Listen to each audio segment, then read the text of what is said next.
Paris ಒಲಿಂಪಿಕ್ಸ್ನಲ್ಲಿ ಭಾರತಕ್ಕೆ ಆಘಾತ ಆಗಿದೆ. ಫೈನಲ್ ಪ್ರವೇಶಿಸಿ ಚಿನ್ನಕ್ಕೆ ಅವರು ಮುತ್ತಿಡ್ತಾರೆ ಅನ್ನುವಂತಹ ನಿರೀಕ್ಷೆಯನ್ನ ಹೊಂದಿದ್ದಂತಹ ಹೊತ್ತಿನಲ್ಲೇ ವಿನೇಶ್ ಫೋಗಟ್ ಅನರ್ಹಗೊಂಡಿದ್ದಾರೆ. ಈ ಮೂಲಕವಾಗಿ ಒಂದು ಆಘಾತ ಕೂಡ ಆಗಿದೆ ಇಡೀ ಭಾರತೀಯ ಒಲಿಂಪಿಕ್ ಪ್ರಿಯರಿಗೆ. ಕುಸ್ತಿಪಟು ವಿನೇಶ್ ಫೋಗಟ್ ಅನರ್ಹಗೊಂಡಿದ್ದು 100 ಗ್ರಾಂ ತೂಕ ಹೆಚ್ಚಾಗಿದೆ ಅನ್ನೋ ಕಾರಣಕ್ಕೆ ಅವರನ್ನ ಅನರ್ಹಗೊಳಿಸಲಾಗಿದೆ.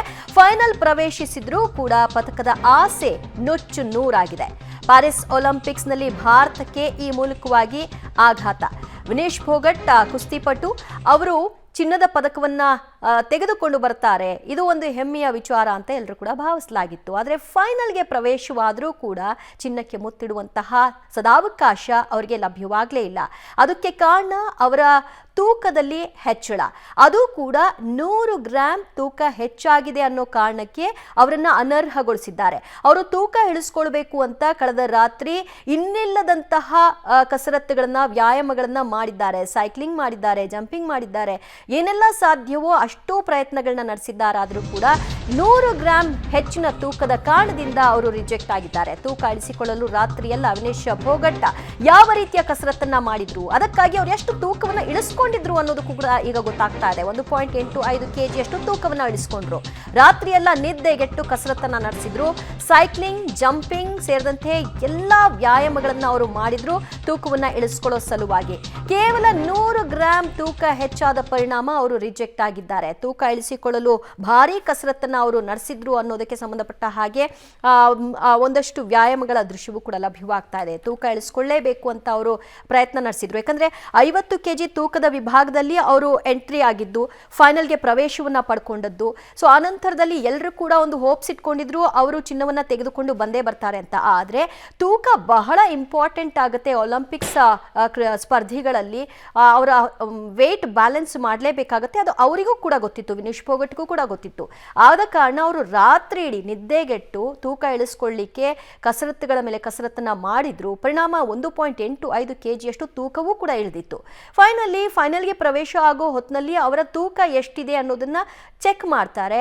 ಆ ಚೆಕ್ ಮಾಡಿದಂತಹ ಸಂದರ್ಭದಲ್ಲಿ 100 ಗ್ರಾಂ ತೂಕ ಹೆಚ್ಚಾಗಿತ್ತು. ಸಾಮಾನ್ಯವಾಗಿ ಈ ರೀತಿಯಾಗಿ ನಿಯಮದ ಪ್ರಕಾರ ಒಂದು 50 ಗ್ರಾಂ ಆಸುಪಾಸು ಇದ್ರೆ ಅದಕ್ಕೆ ಎಕ್ಸ್ಕ್ಯೂಸ್ ಇರುತ್ತೆ. ಆದರೆ ಅದಕ್ಕಿಂತ ಹೆಚ್ಚುವರಿ ಇದ್ರೆ ಆ ಎಕ್ಸ್ಕ್ಯೂಸ್ ಸಿಗಲಾರದು. ಮತ್ತಷ್ಟು ಮಾಹಿತಿ ಕೊಡ್ತಾರೆ ನಮ್ಮ ಪ್ರತಿನಿಧಿ ಶಬೀರ್. ಒಲಿಂಪಿಕ್ಸ್ನಲ್ಲಿ ಬಹಳ ತೂಕದ ಬ್ಯಾಲೆನ್ಸ್ ಬಹಳ ಇಂಪಾರ್ಟೆಂಟ್ ಆಗುತ್ತೆ. ಇದು ಪ್ರತಿಯೊಬ್ಬ ಸ್ಪರ್ಧಿಗಳಿಗೂ ಕೂಡ ಗೊತ್ತಿರುತ್ತೆ, ಅದರಲ್ಲೂ ಕೂಡ ಕುಸ್ತಿಪಟುಗೆ. ಸೊ ಇದು ವಿನೇಶ್ ಫೋಗಟ್ಗೂ ಗೊತ್ತಿತ್ತು. ಆದ ಪರಿಣಾಮ ಅವರು ಕಳೆದ ರಾತ್ರಿ ಯಾವೆಲ್ಲ ಪ್ರಯತ್ನಗಳನ್ನ ನಡೆಸಿದ್ರು, ಅದು ಕೊನೆಗೆ ಈಡೇರದಿದ್ದಾಗ ಎಂತಹ ಆಘಾತ ಅವರಿಗಾಯ್ತು. ದಿವ್ಯಾ, ಖಂಡಿತವಾಗ್ಲೂ ಕೂಡ ಅವ್ರಿಗೂ ಕೂಡ ಗೊತ್ತಿತ್ತು. ಪ್ರತಿ ಹಂತದಲ್ಲೂ ಕೂಡ ಇವರ ತೂಕವನ್ನ ಚೆಕ್ ಮಾಡುವಂಥದ್ದು ಕೂಡ ಪಂದ್ಯದ ಒಂದು ನಿಯಮದ ಭಾಗ ಆಗಿರುವಂಥದ್ದು.